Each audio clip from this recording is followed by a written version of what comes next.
এই জন্য আল্লাহ রাব্বুল আলামিন কোরআনে কারীমে সূরা রহমানের মধ্যে ইরশাদ করেন, আর রহমান মহাদয়াবান, আল্লামাল কোরআন, যার উপরে অধিক দয়া হয় তাকে কি করেন? কোরআন শেখান। আল্লামাল কোরআন, যিনি কোরআন শিখিয়েছেন, খালাকাল ইনসান, এরপরে মানুষ বানিয়েছেন। বোঝা গেল দেখতে মানুষ হলেই মানুষ হয় না, কোরআনের ইলম ছাড়া মানুষ মানুষ হতে পারে না। হয়তো নিজে কোরআনের আলেম হওয়া লাগবে, নতুবা কোরআনের আলেমের সাথে থেকে থেকে নিজের মধ্যে কোরআনের কোয়ালিটি অর্জন করা লাগবে, ঠিক কিনা? যদি কোরআনের কোয়ালিটি, কোরআনের নীতিমালাগুলো নিজের জীবনে বাস্তবায়ন করা না হয়, দেখতে মানুষ হলেও আসলে মানুষ হবে না, সেভেন আপ রুপি পেশাব হবে, ঠিক কিনা? মানুষ दिन की सूरज डूब रही है हम लोगों के सामने, दिन की सूरज डूब रही है हम लोगों के सामने, रोज़ महशर क्या जवाब है मुस्तफ़ा के सामने, रोज़ महशर क्या जवाब है मुस्तफ़ा के सामने। दुनिया में हो दुनिया का तलबगार नहीं हो, दुनिया में हो दुनिया का तलबगार नहीं हो, बाजार से गुजर हो खरीदार नहीं हो, बाजार से गुजर हो खरीदार नहीं हो। من يهده الله فلا مضل له ومن يضلل فلا هادي له، ونشهد أن لا إله إلا الله وحده لا شريك له، ونشهد أن سيدنا وسندنا ومولانا محمدا عبده ورسوله. أما بعد فأعوذ بالله من الشيطان الرجيم، بسم الله الرحمن الرحيم. الرحمن علم القرآن خلق الإنسان علمه البيان، صدق الله مولانا العظيم.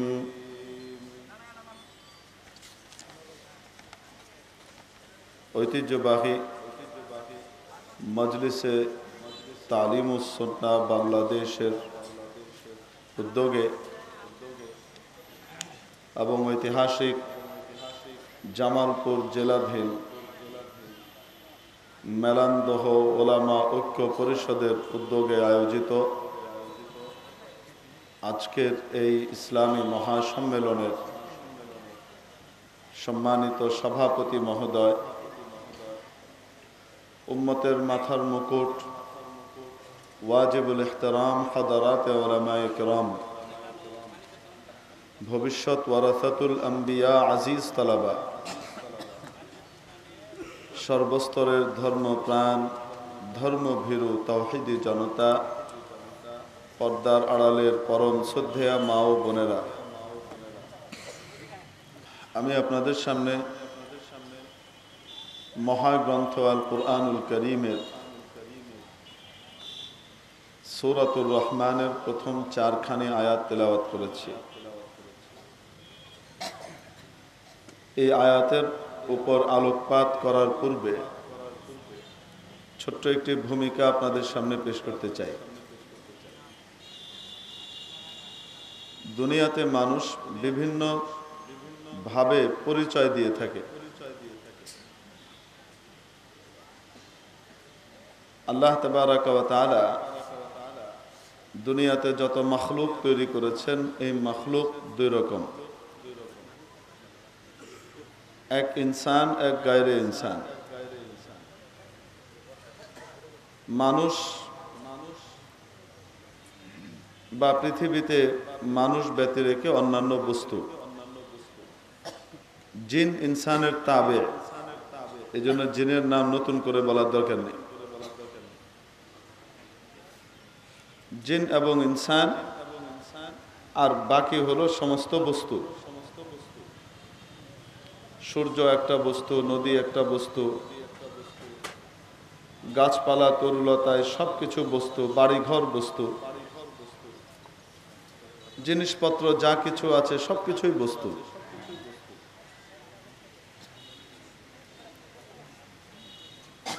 দুনিয়াতে মানুষ পরিচয় দেয়, কোন সময় বস্তুর পরিচয় দেয় ব্যক্তির মাধ্যমে, আর কোন সময় ব্যক্তির পরিচয় দেয় বস্তুর মাধ্যমে। কোনটা সঠিক কোনটা ভুল?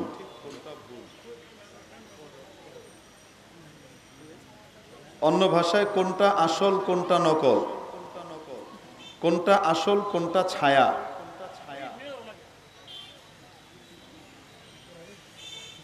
কোনটা 1 নম্বর কোনটা 2 নম্বর,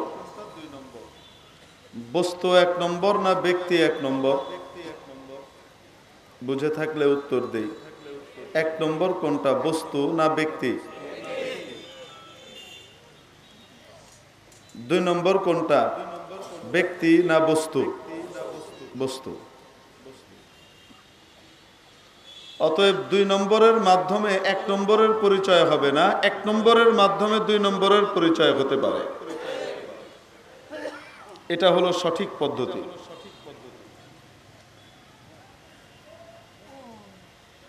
পৃথিবীতে আমরা দেখতে পাই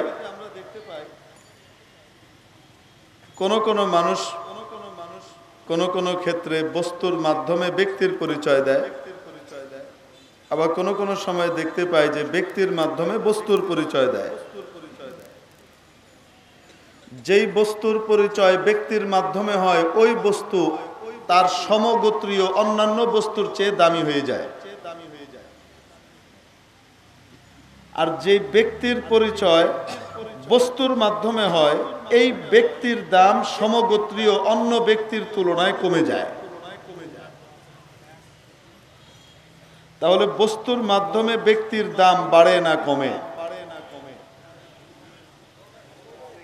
বস্তুর মাধ্যমে ব্যক্তির দাম বাড়ে না কমে? ব্যক্তির মাধ্যমে বস্তুর দাম কমে না বাড়ে? বাড়ে। ব্যক্তির দামের কারণে বস্তুর দামও বেড়ে যায়। ছোট্ট উদাহরণ দিই।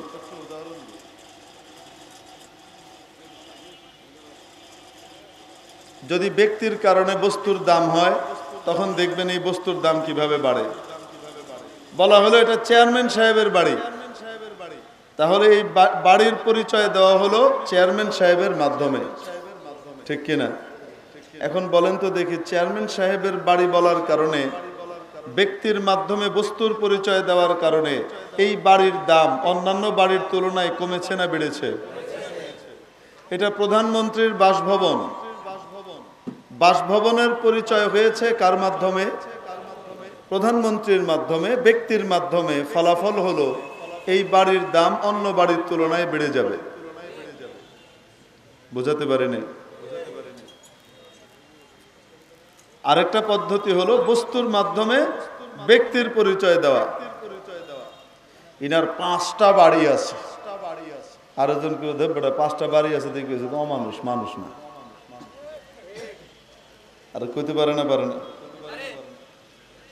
ওনার 10টা হুন্ডা আছে, আরেকজন কেউ 10টা হুন্ডা আছে তো হের আছে তো আমার কি, তোর কি আমার কি বেটা, তুই এদিকে চাই রয়েছিস কে লিগে? কইব না। ব্যক্তির মাধ্যমে বস্তুর পরিচয় যারা দেয় তারা সত্যিকারের বুদ্ধিমান, আর বস্তুর মাধ্যমে ব্যক্তির পরিচয় যারা দিতে চায় এরা আসলে বোকা। কারণ দুনিয়াতে মূল উদ্দেশ্য বস্তু নয়, মূল উদ্দেশ্য হলো ব্যক্তি। সমস্ত বস্তুকে তৈরি করা হয়েছে ব্যক্তির খেদমতের জন্য, ব্যক্তির সেবার জন্য। নবীজি বলেন আদ-দুনিয়া খুলিকাত লাকুম, গোটা বিশ্বজগৎকে, গোটা পৃথিবীকে তৈরি করা হয়েছে তোমাদের জন্য। লাকুম আল্লামুল ইনতিফা, গোটা পৃথিবীকে তৈরি করা হয়েছে তোমাদের উপকারের জন্য, তোমাদের সেবার, তোমাদের খেদমতের জন্য। ওয়া আনতুম খুলিকতুম লিল আখিরাহ, আর তোমাদেরকে তৈরি করা হয়েছে আখিরাতের জন্য। তোমাদেরকে দুনিয়ার বস্তুর জন্য কি করা হয়নি? তৈরি করা হয়নি। যারা বস্তুর মাধ্যমে ব্যক্তির পরিচয় দেয়, অমুকের অ্যাটম বোম আছে, অমুকের গোড়ার ডিম আছে, অমুকের এই আছে সেই আছে, এগুলোর মাধ্যমে যারা পরিচয় দেয়, বলেন তো দেখি তারা কি আজরাইলের হাত থেকে নিজেদেরকে বাঁচাইতে পারছে? তাদের অ্যাটম বোম, তাদের বিশাল বাড়ি, তাদের বিশাল গাড়ি, এগুলো কি তাকে আজরাইলের হাত থেকে রক্ষা করে রাখতে পেরেছে? কোনো লাভ নাই। বলছিলাম বস্তুর মাধ্যমে যদি ব্যক্তির পরিচয় দেয়, এরা যে বোকা, এটা একটা উদাহরণ দিই। সন্দ্বীপে এক ভদ্রলোক ছিলেন, একটু বোকা শোকা টাইপের। বাংলায় আমরা এক এক অঞ্চলে এক এক নামে বলি, হাবলা বলি, হাবালা বলি, বেকুব বলি, কোন এলাকায় বোদাই বলে, কোন এলাকায় মদন কয়, এক এক জায়গায় এক এক নামে ডাকে। তো বেচারা একটু বোকা শোকা টাইপের ছিল। তার সমস্যা ছিল, তার মধ্যে ওয়াসওয়াসার মার্জ ছিল, রোগ ছিল।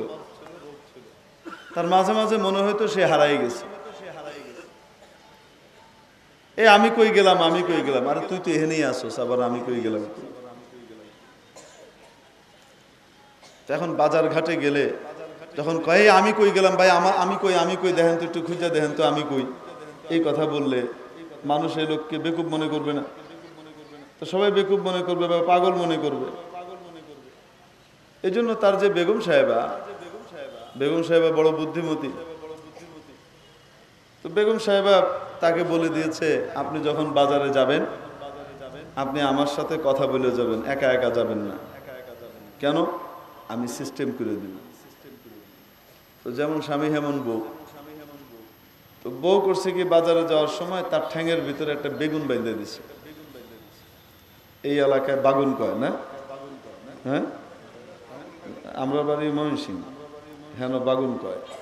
এখানে কি বলে জানি না, কি বলেন আপনারা?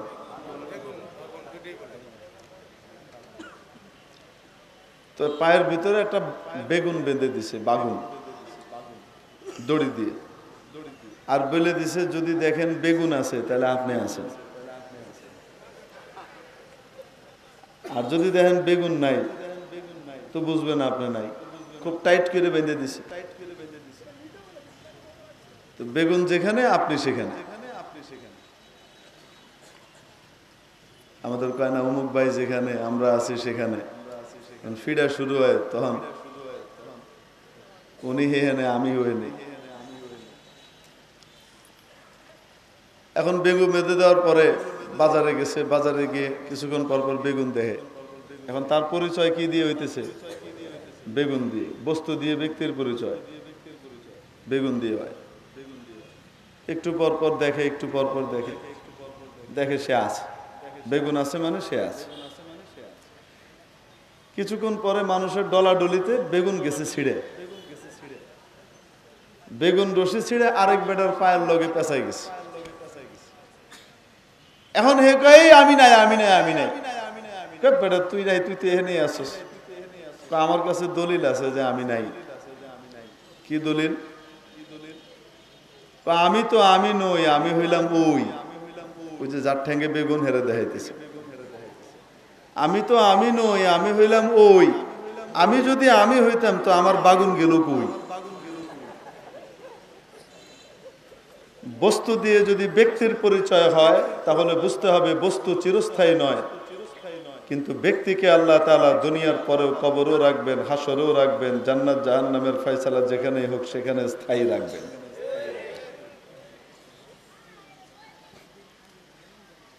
তো বস্তু দিয়ে ব্যক্তির পরিচয় যারা দেয়,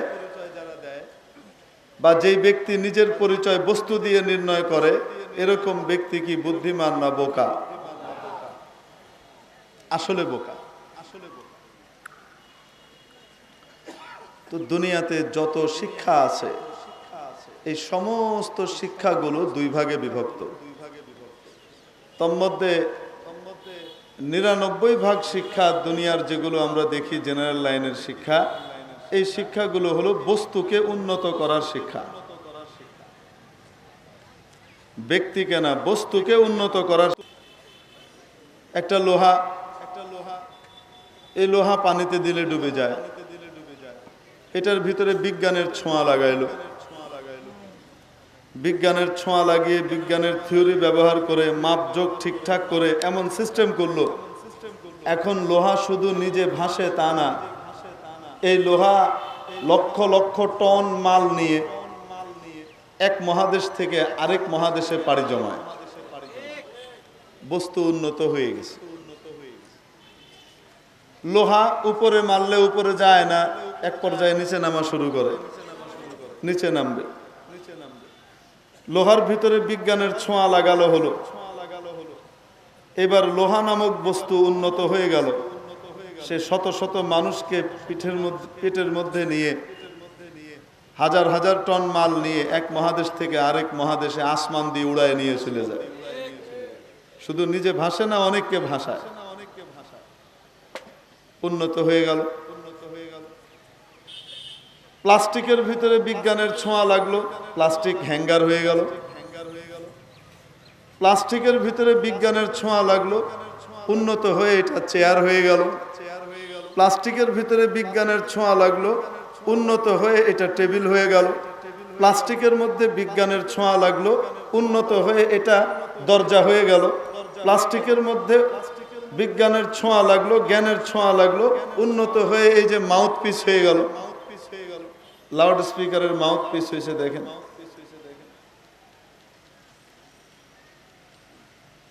তো মেরে মুহতারাম দোস্ত, পৃথিবীর যত জ্ঞান আছে, বিজ্ঞান আছে, সমস্ত জ্ঞান বিজ্ঞানগুলো হলো বস্তুকে উন্নত করার শিক্ষা।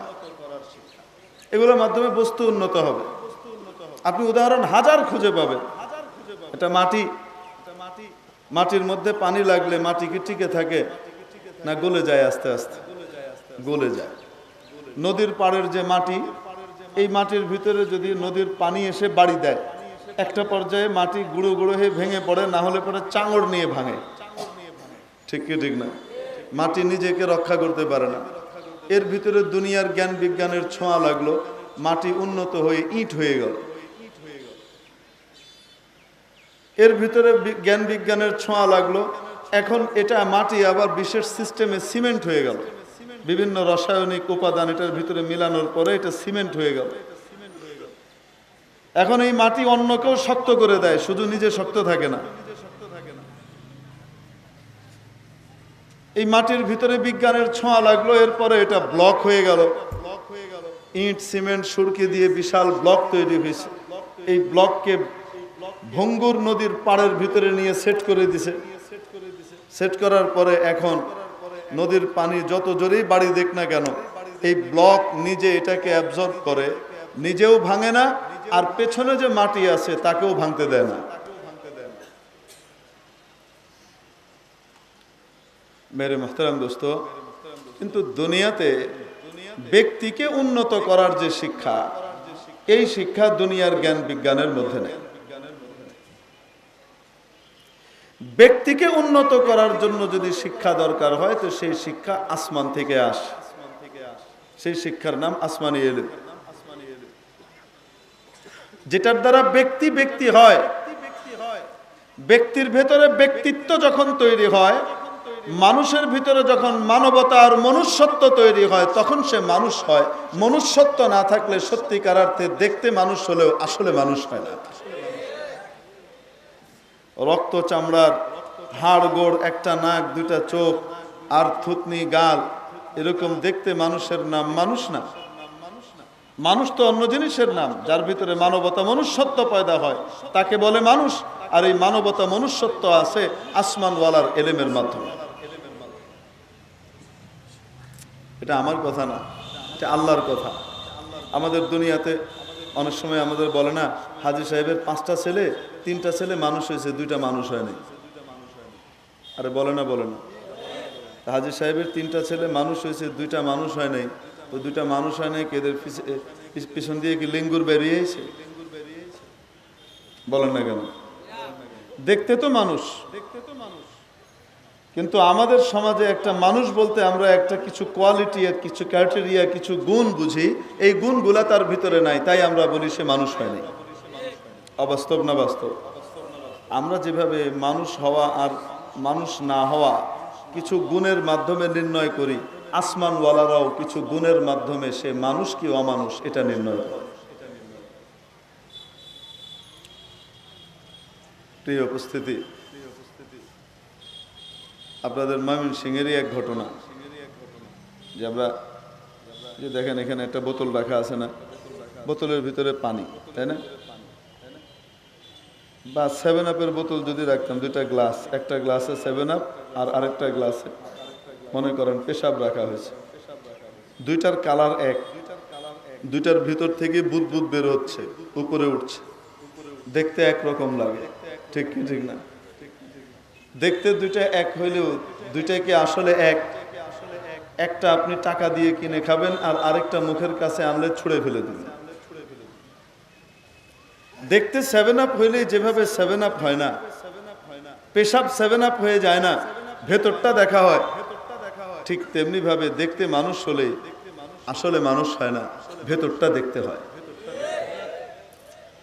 ময়মনসিংহের এক লোক নদীর পাড়ে সকালবেলায় হাঁটতে বের হয়েছে। আপনারা মন খারাপ করেন না, যেহেতু আমার বাড়িও ময়মনসিংহ, এই জন্য এই কিচ্ছা বলতেই পারি। সকালবেলায় হাঁটতে বের হয়েছে।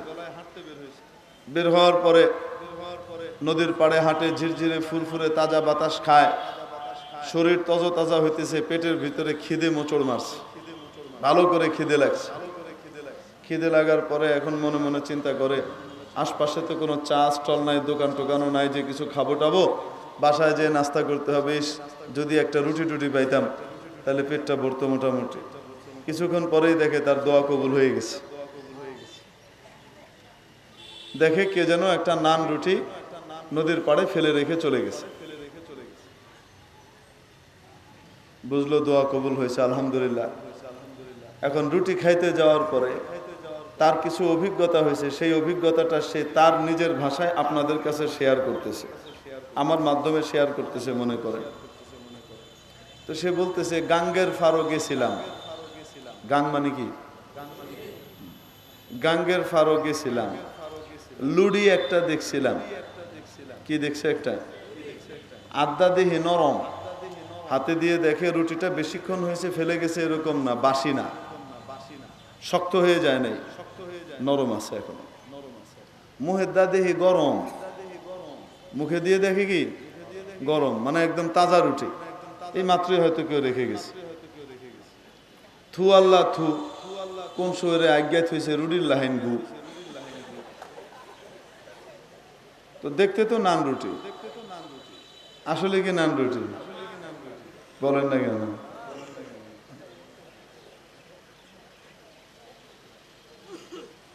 আল্লাহু আকবার কবির। এই যে কমোড আছে না, কমোড, কমোড দেখতে তো লাগে একটা গামলার মতো, লাগে না? লাগে না? কিন্তু আসলে কি এটা গামলা? গামলা মানে বল আর কি, বল। কমোড আছে না যেটাতে মানুষ এখন মাশাআল্লাহ হাই কমোডে সারে, এটা দেখতে কিসের মতো লাগে? আজ থেকে 6-7 বছর আগের ঘটনা, মদিনা মুনাওয়ারাতে হজের মৌসুমে আমাদের মুআল্লিম ছিলেন আব্দুর রহমান সাহেব।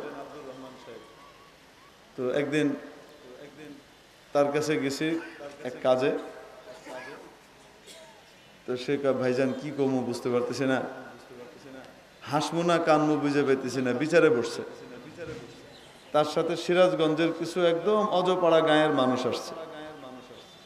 কিছু মানুষ আছে দুনিয়া সম্পর্কে কিচ্ছু জানে না, একদম সহজ সরল। গন্ডগোল লাগছে কি? গন্ডগোল লাগছে হলো একজনে কইতেছে আমি চিড়ে ভিজাইছি আর ও চিড়ে ফেলাই দিছে। কোথায় চিড়ে ভিজাইছে? কমোডের ভিতরে পানি দেখছে, এই পানির ভিতরে চিড়া ভিজাইছে। এটারও বল আর গামলা মনে করছে। আর আরেকজনের জিগাইলো, ভাই সে চিড়ে ভিজাইছে, তুমি এটাকে ফেলে দিলা কেন? আমি জানি না কি এটা টিপা মারলে সব চলে যাবে। সেও এটারে গামলাই মনে করে। এখন দেখতে তো বলের মতো হইলেই কি এটা বল নাকি? ভিতরের কোয়ালিটি কি ওইটা দেখতে হবে, ওইটা অন্য জিনিস। তো ঠিক তেমনি ভাবে দেখতে মানুষ হলে দুইটা চোখ, দুইটা কান, একটা নাক, দুইটা চোখ, এরকম হাত আর পা, আদমের মতো দেখতে মানুষ হলেই মানুষ হয় না। মানুষ হওয়ার জন্য কিছু কোয়ালিটি লাগে, যে কোয়ালিটিগুলা থাকলে তাকে মানুষ বলা যায়। সেই কোয়ালিটিটা কিসের মাধ্যমে আসবে?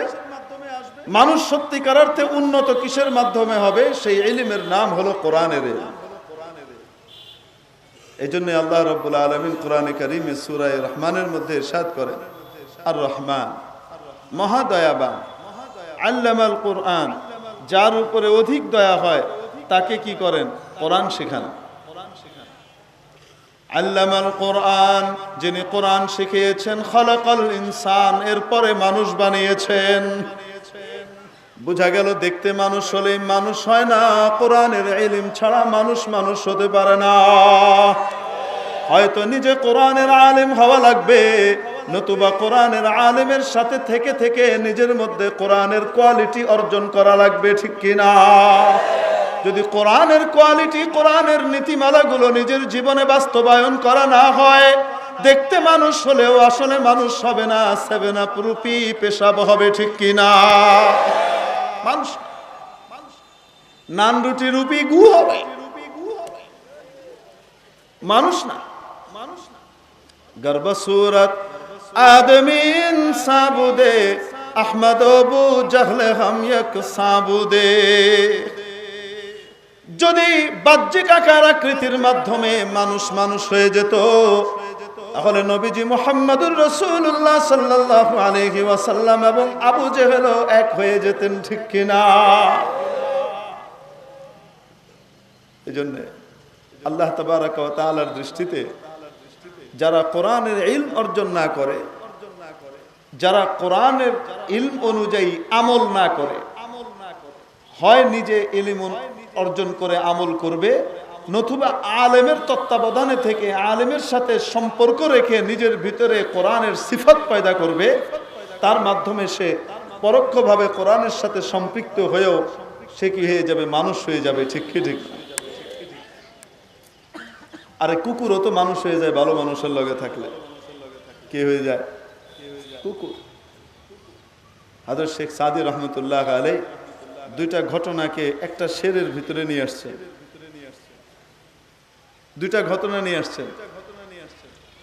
পেসারে নূহ বা বাদা বেনাশিস, নূহ আলাইহিস সালামের ছেলে, নূহ আলাইহিস সালামের সংস্পর্শ ছেড়ে দুষ্ট মানুষের সাথে উঠা বসা শুরু করেছে। খানদানে নবুয়ত গুমশুদ, তার নবুয়তের যে খানদানের যে পরিচয়, এটাও শেষ হয়ে গেছে। কেন? আল্লাহ তাআলা বলেছেন, ইন্নাহু লাইসা মিন আহলিক ইন্নাহু আমালুন গায়রু সালিহ। ও নূহ, এই ছেলে তোমার পরিবারভুক্ত নয়। নবীর পরিবার শুধুমাত্র তার শারীরিক রক্তের পরিবারের মাধ্যমে হয় না, নবীর পরিবারের অন্তর্ভুক্ত হওয়ার জন্য নবীর নীতিমালা গ্রহণ করা লাগে।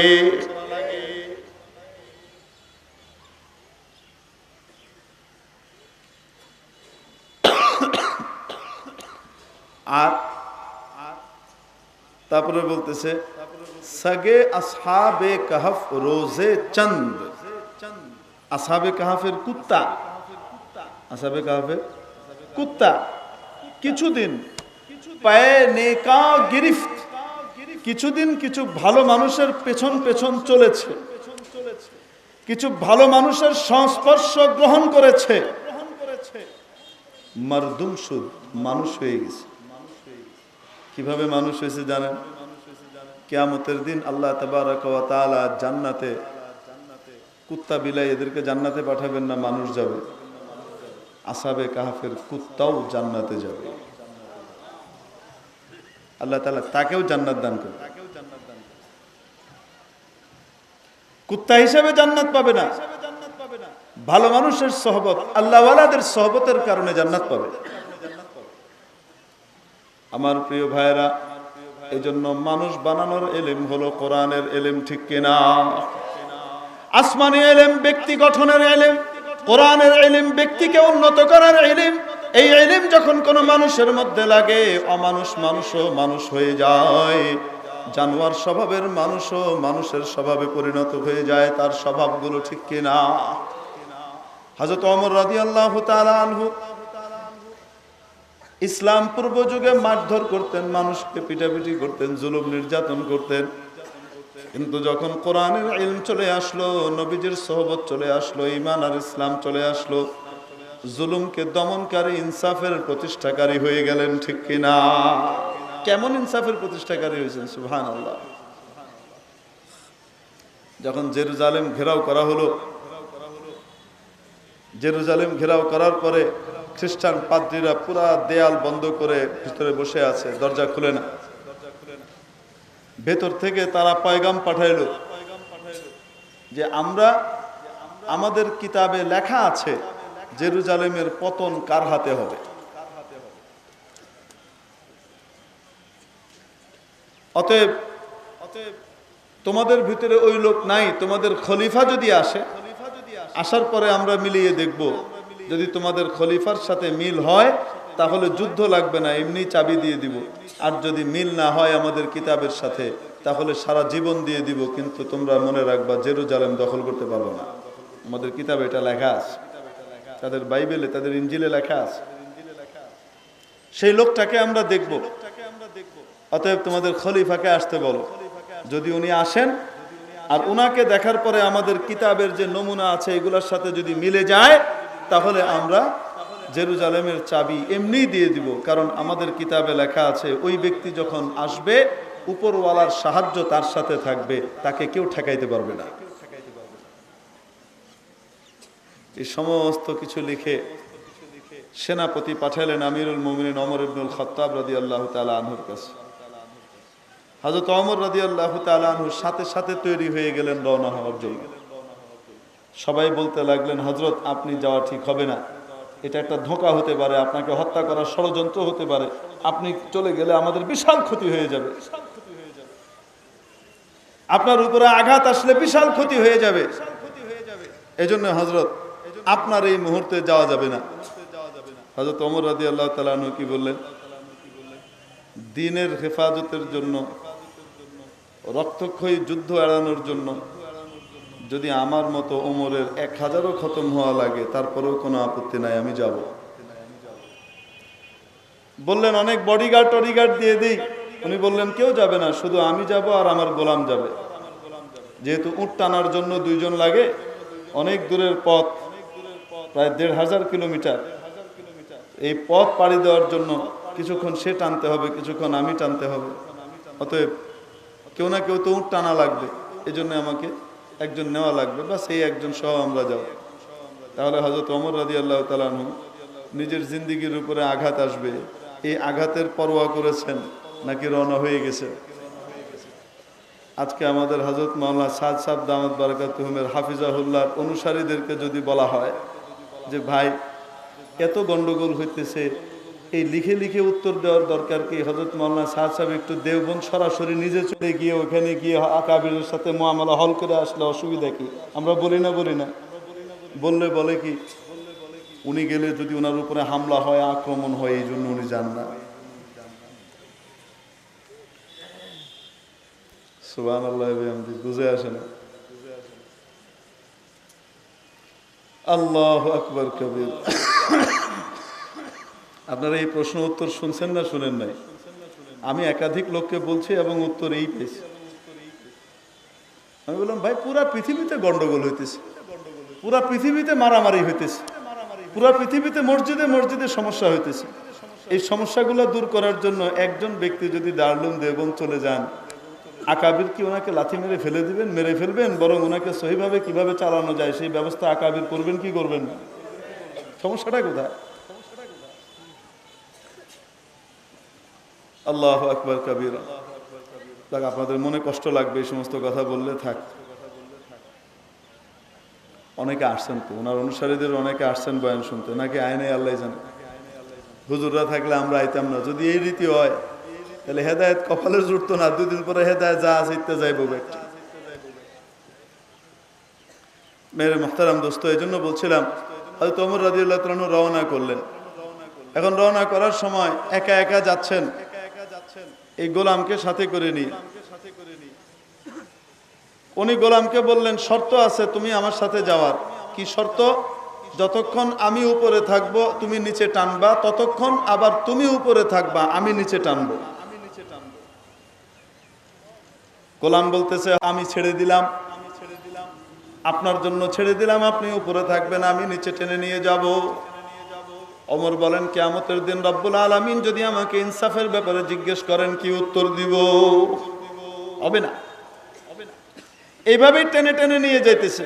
কিছুক্ষণ ওমর টানেন, কিছুক্ষণ গোলাম টানে, কিছুক্ষণ গোলাম উপরে থাকে, কিছুক্ষণ হযরত ওমর উপরে থাকেন। এভাবেই চলতেছে।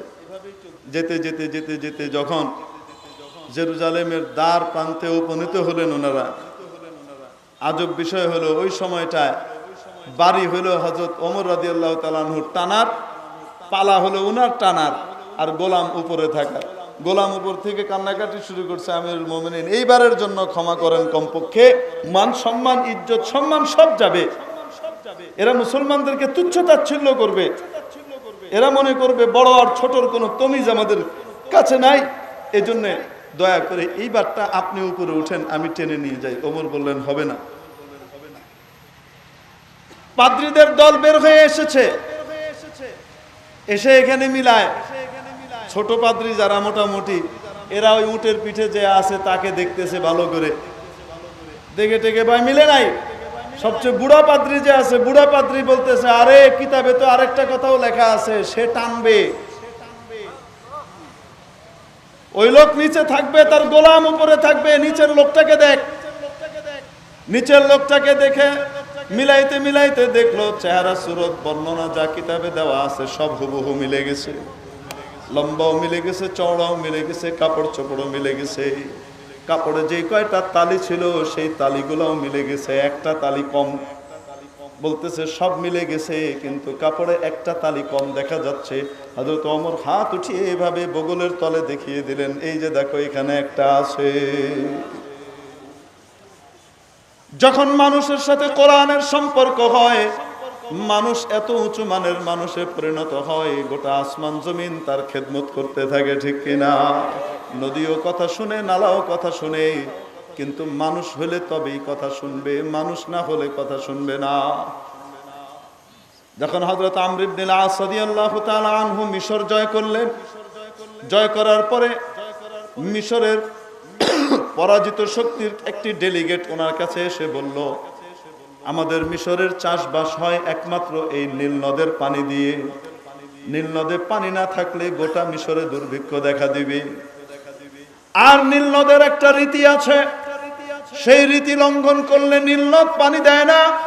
রীতি হলো একটি তাজা যুবতী, একটি কুমারী যুবতী নারীকে নিয়ে নীল নদের মধ্যে বলি দেওয়া লাগবে, কোরবানি দেওয়া লাগবে।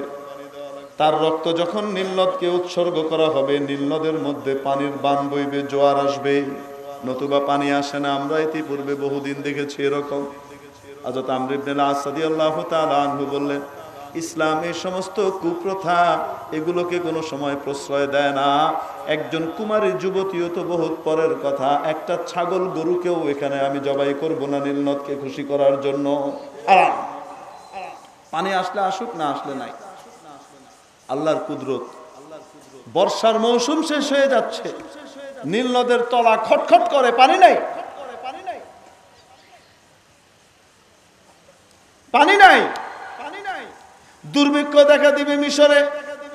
এই অবস্থা দেখে হযরত আমর ইবনে আস রাদিয়াল্লাহু তাআলা আনহু চিঠি লিখলেন আমিরুল মুমিনিন ওমর ইবনুল খাত্তাব রাদিয়াল্লাহু তাআলা আনহুর কাছে পরামর্শ চেয়ে এখন কি করণীয়। হযরত ওমর রাদিয়াল্লাহু তাআলা আনহু পত্র পেয়ে দুটো পত্র লিখলেন। কয়টা? দুটো চিঠি লিখলেন। একটা চিঠি লিখলেন আমর ইবনুল আস মিশরের গভর্নরের নামে রাদিয়াল্লাহু আনহু, আর আরেকটা লিখলেন নীল নদের নামে। কার নামে? নীল নদের নামে একটা চিঠি লিখে সেটা খামের ভিতরে ভরে দিয়ে দিছে। আমর ইবনে আল-আস রাদিয়াল্লাহু তাআলা আনহু পত্র খুলে দেখলেন আমিরুল মুমিনিন আল্লাহর শুকর আদায় করেছেন এবং প্রশংসা করেছেন, আমর তুমি সঠিক সিদ্ধান্ত নিয়েছো, আল্লাহ তোমাকে সঠিক সিদ্ধান্ত নেওয়ার তৌফিক দিয়েছে। আমি একটা চিঠি নীল নদের কাছে পাঠালাম, এটাকে একজন তেজ রফতার তাজি ঘোড়ায় আরোহণকারী একজন ব্যক্তির মাধ্যমে তাকে বলবে সেই চিঠিটা আমার, এই চিঠিটা নীল নদের মধ্যে যেন মাঝখানে রেখে দ্রুত গতিতে পাড়ে উঠে আসে, যেন এক মুহূর্ত দেরি না করে। আদেশ করে দিলেন। হযরত ওমর রাদিয়াল্লাহু তাআলা আনহুর এই চিঠি নিয়ে একজন তেজ রফতার ঘোড়সওয়ার চলে গেল নীল নদের মাঝখানে। নীল নদের মধ্যে ওই চিঠির মধ্যে হযরত ওমর লিখেছেন, ও নীল নদ, তুমি যদি আল্লাহ ছাড়া আর কারো হুকুমে প্রবাহিত হয়ে থাকো, তোমার মতো নীল নদের পানির আমাদের দরকার নাই। আর যদি তুমি আল্লাহর হুকুমে প্রবাহিত হয়ে থাকো, তো আল্লাহর বান্দা ওমর তোমাকে আদেশ করছে এই চিঠি পাওয়ার সাথে সাথে তোমার মধ্যে যেন জোয়ার আর পানির বান ডাকে। লিখে দিয়েছে। দুনিয়ার জ্ঞান বিজ্ঞান বলবে পাগলের প্রলাপ, এই চিঠি দিয়ে কি হবে, পাগলামি চলতেছে। মোল্লারা খালি পাগলামি করে। মোল্লারা কি করে? মাঝে মাঝে দেখেন না কিছু ইতর আছে, ইতর মুসলিম, ইতর বাবাও মুসলিম, মাও মুসলিম, পোলা হয়েছে ইতর। এগুলা মাঝে মাঝে বলতে থাকে, হুজুররা আমাদেরকে 1400 বছর পেছনে নিয়ে যেতে চাচ্ছে, 1500 বছর পেছনে নিয়ে যেতে চাচ্ছে। আরে কয়নি কয় না? এই ছাগলের দল রেজিগাইন তো দেখি ফুটবল খেলা দেখেনি, দেখে না? ফুটবল খেলে যখন স্ট্রাইকার যদি পেনাল্টি পায়, স্ট্রাইকার যদি কোনো ফ্রি কিক পায়, তো ফ্রি কিক মারার জন্য স্ট্রাইকার ওখানে খাড়াই তো বলে গুতা মারে, কন্যা গেরে কয় হ। কিচ্ছু দেখছে না খেলাধুলা। আমরা পোলাবাইন অবস্থায় তো কিছু দেখছি, আপনারা বুড়ো হয়ে দেখতে পারি না। আমি পাগলামি মনে হয় এটি, তখন ছোট ছিলাম তখন ফুটবল খেলা দেখছি না। স্ট্রাইকার যে বলে লাথি মারে, ওখানে জায়গায় দাঁড়ায় লাথি মারে, কোথায় যায়? কই যায়? যত পিছে যায় বলের গতি তত, ঠিক কি ঠিক না? এই জন্য আপনার জীবনের গতি যদি সুখের সোপানে উঠাইতে চান, লক্ষ্য বস্তুতে পৌঁছাইতে চান, অবশ্যই 1500 বছর আগেকার নবীজির যুগের দিকে একটু ব্যাক করা লাগবে। ওই ব্যাক করে যদি ওখান থেকে মিলিয়ে আসেন, তাহলে আপনার গোলটা গোল পোস্ট পার করবে, জায়গা মতো যাবে, ঠিক কিনা?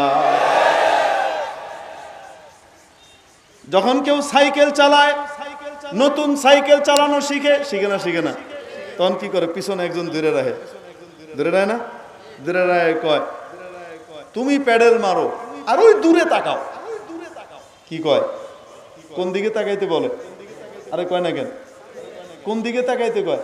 কই সামনের দিকে তাকাও, দূরে তাকাও, সামনের দিকে দূরে তাকাও। কিন্তু যে চালানো শিখে তার চোখ খালি বারবার চাকার দিকে আসে, ঠিক কি ঠিক না? এই চাকা কই গেল, এবারে চাকা কই গেল তোর দেওয়ার দরকার না, তুই দূরে তাকা। কই তাকাবি? দূরে তাকা, এদিক তাকাইস না। কেন দূরে তাকাইতে বলে? দূরে তাকাইতে তাকাইতে আস্তে আস্তে আস্তে আস্তে তার দূরের যোগ্যতা তো হবে, কাছেরটাও হয়ে যাবে। আর যদি কাছে তাকায় সাইকেল চালানো শিখতে চায়, জীবনভর সাইকেল চালানো শিখতে পারবে। কারণ দেখবেন তখন হবে কি, হে সামনে সাইকেলের দিকে চাইতেছে, সামনে একটা মুরগি পড়ছে, মুরগিটা সাইডে, হে চাইতেছে মুরগিটার থেকে এমনে ফিরাইব, কারণ চাক্কা ঘুরে খালি মুরগির দিকেই যায়। আরে এরকম হয় না? হয় না? এজন্যে জীবনের শান্তির বলের মধ্যে গতি আনতে হলে, মুক্তির বলের মধ্যে গতি আনতে হলে পিছনে যাওয়া লাগবে। কোন দিকে যাওয়া লাগবে? নবীজির যুগের দিকে যাওয়া লাগবে। ওখানে না গেলে শান্তি পাওয়া যাবে না, বলে স্পিড আসবে না। আর যদি জয়ী হতে হয় তাহলে সামনের দিকে তাকানো লাগবে, আখেরাত দেখা লাগবে, ঠিক কিনা? আনতুম খুলিকতুম লিল আখিরাহ, তোমাদেরকে তৈরি করা হয়েছে আখিরাতের জন্য, দুনিয়ার জন্য নয়। ওই দূর দূর দেখা লাগবে। যত বেশি আখিরাতের দিকে তাকাবে তত বেশি দুনিয়ার কাজ শুদ্ধ হবে, সঠিক হবে। আর আখিরাতকে যত বেশি ভুলে যাবে তত বেশি দুনিয়া নষ্ট হয়ে যাবে, ঠিক কিনা? এজন্য নবীরা সুন্নতের উপরে চলার জন্য বলেন, আর আখেরাত দেখতে বলেন। কি দেখতে বলেন? এই জন্য আল্লাযীনা, সব জায়গাতে আল্লাযীনা ইউমিনুনা,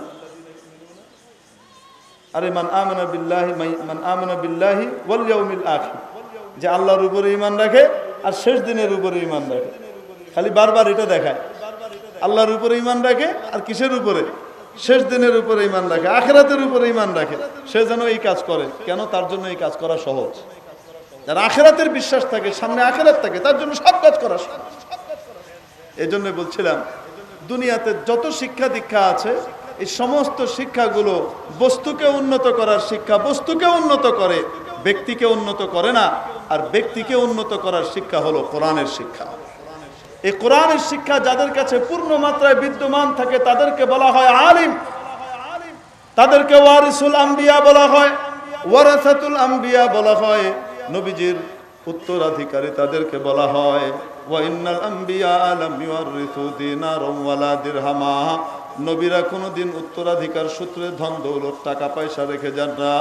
ইন্নামা ওয়ারাসুল ইলম, তারা তো শুধুমাত্র ইলমকে উত্তরাধিকার হিসেবে রেখে যায়। ফামান আখাযাহু আখাযা বিহাদ্দিন ওয়াফির, অতএব যার কপালে ইলম অর্জনের সুযোগ ঘটে সে যেন মন ভরে পেট ভরে ইলম অর্জন করে। এজন্য আহলে ইলমের সাথে সম্পর্ক যদি না থাকে মেরে ভাই, দুনিয়াতে দিনের কোনো কাজ তো দূরের কথা, দুনিয়ার কাজও করা সম্ভব নয় ঠিক মতো, ঠিক কিনা? আজকে দুনিয়াতে চলতেছে নতুন স্লোগান, আলেম লাগবে না। কি স্লোগান চলতেছে? আলেম লাগবে না। আলেম ছাড়া দিনের কাজ হবে রে ভাই? হ্যাঁ, একটা উদাহরণ দিই আপনাদেরকে। আপনাদের এখানে হাসপাতাল আছে, হাসপাতালে রুগীদেরকে সেবা দেয় দুই ধরনের লোক, এক হলো ডাক্তার আর এক হলো নার্স, ওয়ার্ড বয়। বলেন না কেন? এক হলো ডাক্তার আর এক হলো নার্স, আর আসতে বলেন ওয়ার্ড বয়। ঠিক কি ঠিক না? এখন বলেন দেখি, একজন নার্স কত বছর নার্সিং করলে ডাক্তার হবে? 10 বছর, 30 বছর, 40 বছর ডাক্তার হবে? বলে না কেন? 40 বছর নার্সিং করছে, আমি হসপিটালে ছিলাম, ডাক্তার হবে? হবে না। এখন একটা হসপিটালে শুধু নার্সই আর নার্স, খুব সুন্দর এসি হসপিটাল, সব ফ্রি, কিন্তু নার্স আর নার্স, ডাক্তার নাই। যাইবেন? কন্যাগের লিগে যাইবেন? আর আরেক হসপিটালে নার্স টার্স হয়তো নাই, অল্প স্বল্প আছে, কিন্তু ডাক্তার আছে। আর সেই হসপিটালের ভিতরে এসি নাই, টেসি নাই, কিচ্ছু নাই, টিনের ঘর। যাবেন না? যাবেন না? ঠিক তেমনি ভাবে দিনের মেহনত যারা করতেছে, দিনের সেবা যারা করতেছে, তারাও এরকম। এই দিনের ময়দানে দুই রকম, একদল ডাক্তার, আরেক দল নার্সের পর্যায়ে। আলেম ওলামারা হলেন ডাক্তার। বুঝেননি কি কই? আপনাদেরকে আমি এই কথাটা গরম করেও কইতে পারতাম, গরম করে কইলে সবাই ঠিক করে চিৎকার করে নারায় থাকবেন, আল্লাহু আকবার দিবেন, এডিউটি করবেন। আমার বোঝানোর জন্য বলতেছি, কারণ এখানে ওই দিকেরও অনেক ভাই থাকতে পারেন, তারাও জিনিসটা যেন সুন্দরভাবে বুঝেন। আমাদের উদ্দেশ্য কাউকে ধাক্কা দিয়ে বের করে দেওয়া নয়, আমাদের উদ্দেশ্য প্রত্যেককে সহি লাইনের সঠিক পথে চলার জন্য রাস্তার ব্যবস্থা করে দেওয়া। ঠিক কি ঠিক না? তা আমাদের জিম্মাদারি, আমরা বলে যাব, আমরা করে যাব। কেউ যদি আমাদের সাথে না আসে, তার জবাবদিহি সে কার কাছে করবে? আল্লাহর কাছে করবে। আমরা আমাদের জিম্মাদারি পালন করতেছি। ওলামা ইকরাম হলেন ডাক্তার। আর 50 বছর ধরে বিদেশ সফর, 3 চিল্লা 4 চিল্লা 5 চিল্লা লাগায় মেহনত করতেছি, সব নার্স। সব কি নার্সের পর্যায়ে। ও তবলিগ ওয়ালারা, আপনারা রাগ করেন না।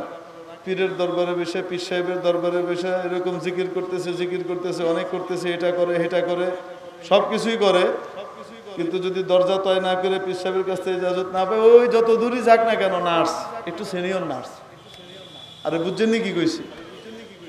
এই জন্যে আমরা আমাদের রুহানি চিকিৎসা, সমস্ত লাইনের মেহনতের চিকিৎসা নেওয়ার জন্য কোথায় আসবো? আহলে ইলমের কাছে আসবো, আহলে কোরআনের কাছে আসবো, আহলে সুন্নাহর কাছে আসবো। যাদের কাছে কোরআন সুন্নাহর ইলম আছে তাদের কাছে আসবো, তাহলে আমরা সত্যিকারের মানুষ হব।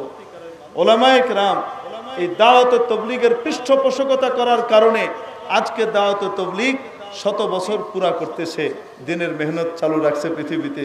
যদি ওলামায়ে কেরাম এটার সমর্থন না করতেন তাহলে বেদাতিরা আলে হাদিসরা যখন এসে চিপ মারছে, কোন চিল্লাওয়ালা গিয়ে মোকাবেলার মোনাজারা করছে, কোন কেডাই করছে? মাঝে মাঝে শয়তান ঘাড়ে যাবে, কোরবানিওয়ালা সাথীর কোরবানি নষ্ট করার জন্য শয়তান ঘাড়ে যাবে। আরে চাবে না, চাবে না, কিভাবে চাবে? মনের ভিতরে আনে, দিনের মেহনত করতেছি আমরা, হুজুররা তো উম্মতের ফিকির করছি না। হুজুররা কিসের ফিকির করে না? আমরা তো উম্মতের ফিকিরে আছি। হুজুর আপনারা একটু উম্মতের ফিকিরে সালে বাইরন। মাঝে মাঝে কি করে? ওয়াজ করে। আরে কন্যাকে রে, এগুলি লইয়া আমি একেবারে ছোটবেলার থেকে আমার এই কই আইতেছে এইটা, যেহেতু আমার আব্বাও তাবলিগী, এই জন্য যেগুলো দেখতাম আশপাশে, আমার আব্বাদের ভিতরে দেখতাম না, কিন্তু অন্যদের ভিতরে যেগুলো দেখতাম তো সেগুলো বলতাম, এগুলো তো ঠিক না। কারণ আপনি 2.5 ঘন্টা মেহনত করতেছেন, আপনার চাকরি ঠিক, আপনার ব্যবসা ঠিক, আপনার ফ্যাক্টরি ঠিক, আপনার ব্যাগ ঠিক, আপনার গড় ঠিক, এটা ওইটা ব্যাগটি ঠিক আছে, আর তার ভিতর থেকে 2.5 ঘন্টা সময় আপনি দিনের জন্য বের করতেছেন, উম্মতের জন্য। আর বসে আপনি হুজুরের দিকে তাকাইতেছেন, হুজুর ফজরের নামাজ পড়ায়া চলে যেতেছে কোথায়?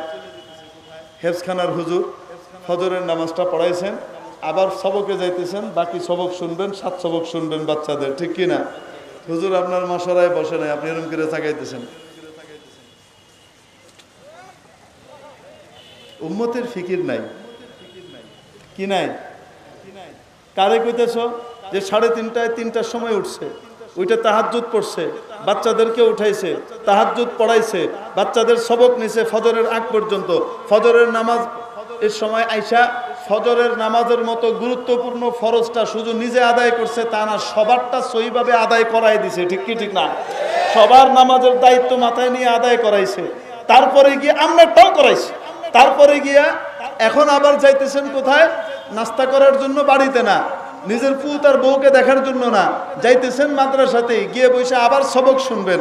সবক শুনে শেষ করে 9টা পর্যন্ত এই সবক আর 7 সবক শুনবেন। এরপরে সামান্য সময় বাচ্চাদেরকে ঘুম পাড়ায় দিবেন, 12টা থেকে আবার পড়া শুরু আসর পর্যন্ত। আসর থেকে মাগরিব পর্যন্ত বাচ্চারা ঠিকমতো আছে কি না এটা দেখাশোনা করতে থাকে। মাগরিব থেকে আবার কালকের সবক ঠিকমতো ইয়াদ করে কিনা বৈশা নিগরানি করতেছে এশার পর পর্যন্ত। তারপরে গিয়ে ঘুমাইতেছে কোনো মতো খানা খায়া। আপনি যে হুজুরের দিকে এমনে চাইতেছেন 2.5 ঘন্টা বাইর কইরা দুনিয়ার লাগিয়া, এই হুজুর তার বউ বাচ্চা সবকিছু ফালাই তুইয়া যে মাদ্রাসার ভিতরে মাসের পর মাস বেতন নাই, নামকাওয়াস্তে বেতন, এই বেতন মাসের পর মাস হুজুরদের বাকি থাকে। জোর বলুন ঠিক কি ঠিক না? মাসের পর মাস বাকি থাকে, বাচ্চা অসুস্থ, বউ অসুস্থ, 3 মাস 2 মাস পর পর বাড়ি যাওয়ার মাত্র 1-2 দিনের ছুটি পায়, ওখানে যায়। বাচ্চা অসুস্থ হলে, বিবি অসুস্থ হলে হসপিটালে নেওয়ার মতো টাকা হুজুরের কাছে থাকে না। এই হুজুর তার দিনের ভিতরে 24 ঘন্টার ভিতরে তার দুনিয়ার জন্য 2.5 ঘন্টা সময় বাইর করতে পারে না। আর তোমার সব দুনিয়া ঠিক, আর 2.5 ঘন্টা দিনের জন্য বাইর করে হুজুরের দিকে চোখ রাঙায় তাকাও আর মনে মনে করো দিনের খেদমত করতেছো, উম্মতের খেদমত করতেছো। জাহালাত আর গুমরাহি।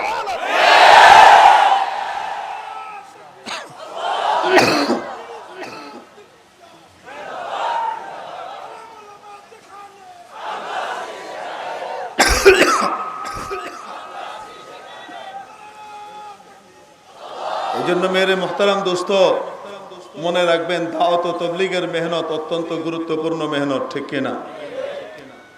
দাওয়াত ও তবলিগের মেহনতের মধ্যে ময়দানে অধিকাংশ নন আলেম সাথীরাই থাকবে, এটাই স্বাভাবিক। তবে কাদের তত্ত্বাবধানে থাকবে? আসতে বলেন। ডাক্তারের সংখ্যা কম থাকে, ওয়ার্ড বয় আর নার্সের সংখ্যাই কি থাকে, ঠিক কি ঠিক না? কিন্তু তারা কি ডাক্তারের ইনস্ট্রাকশনের বাইরে না ভিতরে? আসতে বলুন। তাহলে হসপিটাল চলবে, নাহলে হসপিটাল নষ্ট হয়ে যাবে। হসপিটাল ঠিক থাকবে না, মানুষ তৈরির কারখানা ঠিক থাকবে না, নষ্ট হয়ে যাবে। এই জন্য খুব খেয়াল রাখার বিষয়। দাওয়াত ও তবলিগের মেহনত যারা করতেছেন, আলহামদুলিল্লাহ, অনেক কোরবানির কাজ, অনেক মেহনত করতেছেন, আল্লাহ তাআলা কবুল করুন বলি আমিন। যারা ইলমের মেহনত করতেছেন তারাও সাধারণ মেহনত করতেছেন না।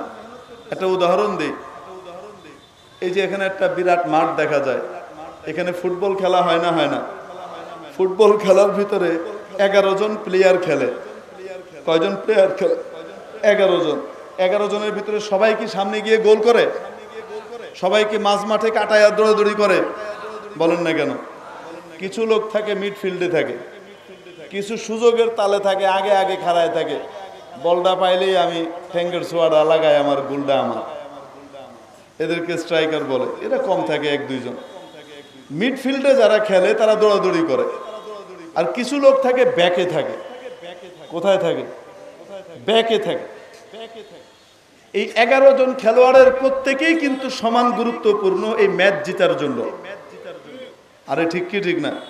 প্রত্যেকেই যার যার অবস্থানে সমান গুরুত্বপূর্ণ।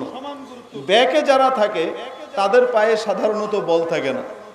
বল সাধারণত থাকে যারা মিডফিল্ডে খেলে, উপরে খেলে। ঠিক কি ঠিক না? সামনের মাঠে যারা খেলে এদের পায়েই বল থাকে। আর কমেন্টেটর ঘোষণা করে আবুলের পায়ে, আবুলের থেকে মদন, মদনের থেকে আবার আবুল, আবুলের থেকে সৈয়দ আলী, সৈয়দ আলীর থেকে কুত্তুর আলী, এরকম করে কি করতে থাকে, কইতে থাকে। তো মনে হয় জানি সব খেলতেছে, শুধু কুত্তুর আলী আর সৈয়দ আলী রাই জানি খেলতেছে, আবুল আর মদন রাই খেলতেছে, এরকমই তো মনে হয়। ঠিক কি ঠিক না? ব্যাকে যারা থাকে 3 জন 4 জন, তারা ওখানে বেকুবের মতো খাড়ায় থাকে আর ছায়া থাকে। কিন্তু তারা কখন সামনে আসে? যখন সামনে থেকে আক্রমণ আসে, বিপক্ষ দল যখন আক্রমণ করে আর মিডফিল্ডারদেরকে একদম তছনছ করে দিয়ে সামনে আগায় আসে, ওই সময় ব্যাকিরা কি করে? সামনে আগে বাড়ে। ঠিক কি ঠিক না? আগে বেড়ে একেবারে আক্রমণ যেটা আছে এটাকে উড়া একেবারে আবার এই গোল পোস্টের কাছে ফেলা দিয়ে আর কোন কি ঠিক কি ঠিক না? ঠিক তেমনি ভাবে হাদারাতে ওলামায়ে কেরাম যারা মাদ্রাসায় কাজ করতেছেন, ইনারা সব ব্যাকের মতো। এনারা ইসলামের ডিফেন্সিভ সেকশনে কি করতেছেন? কাজ করতেছেন। ডিফেন্স যদি দুর্বল হয় কোনোদিন জিতা যায় না, গোলের বল গোল খাইতে হবে। ঠিক কি ঠিক না? এনারা ডিফেন্সিভ পজিশনে আছেন। আর যারা দাওয়াত ও তাবলীগের মেহনত করে মাঠে ময়দানে গাস্ট করেন, এনারা সব মিডফিল্ড বা উপরের ময়দানে খেলতেছেন। এই সকলের সমন্বয়েই কি হইতেছে? ম্যাচ জিতা চলতেছে। এই জন্য দেখবেন আলেম ওলামাদেরকে আপনি তাবলীগে বিনা প্রয়োজনে সাধারণত দেখবেন না, কারণ তারা তাদের ব্যাক সেভ করতেছে, তারা এখান থেকে বের হইলে মুশকিল আছে। ঠিক কি ঠিক না? কিন্তু যখন বাতিলপন্থী আহলে হাদিস বা ওই আলী আকবর রেজবি, এই বদমাশ টাইপের যেগুলি বাতিল আছে, এগুলা যখন তাবলীগের উপরে হামলা করে, যখন দাওয়াত ও তাবলীগকে চ্যালেঞ্জ করে, আক্রমণ করে, তখন মাওলানা নুরুল ইসলাম অলিপুরীকে আগায় যাওয়া লাগে।